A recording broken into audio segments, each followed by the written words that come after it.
انس بن مالک کہتے تھے کہ رسول اللہ صلی اللہ علیہ وسلم پخانے میں جاتے تو میں اور ایک لڑکا پانی کا برتن اور نیزہ لے کر چلتے تھے، پانی سے آپ طہارت کرتے تھے۔ صحیح رسول اللہ صلی اللہ علیہ وسلم نے فرمایا، جب تم میں سے کوئی پانی پیے تو برتن میں سانس نہ لے، اور جب پخانے میں جائے تو اپنی شرمگاہ کو داہنے ہاتھ سے نہ چھوئے اور نہ داہنے ہاتھ سے استنجا کرے۔ نبی کریم صلی اللہ علیہ وسلم نے فرمایا، جب تم میں سے کوئی پیشاب کرے تو اپنا وضو اپنے داہنے ہاتھ سے نہ پکڑے، نہ داہنے سے طہارت کرے، نہ پانی پیتے وقت برتن میں سانس لے۔ حضرت ابو ہریرہ کہتے ہیں کہ رسول کریم صلی اللہ علیہ وسلم ایک مرتبہ رفع حاجت کے لیے تشریف لے گئے۔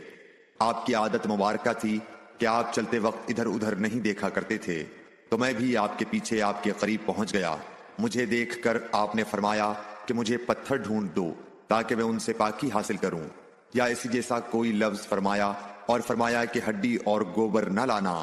چنانچہ میں اپنے دامن میں پتھر بھر کر آپ کے پاس لے گیا اور آپ کے پہلو میں رکھ دیے اور آپ کے پاس سے ہٹ گیا۔ جب آپ قضاء حاجت سے فارغ ہوئے تو آپ نے پتھروں سے استنجا کیا۔ Like, share and subscribe for more videos.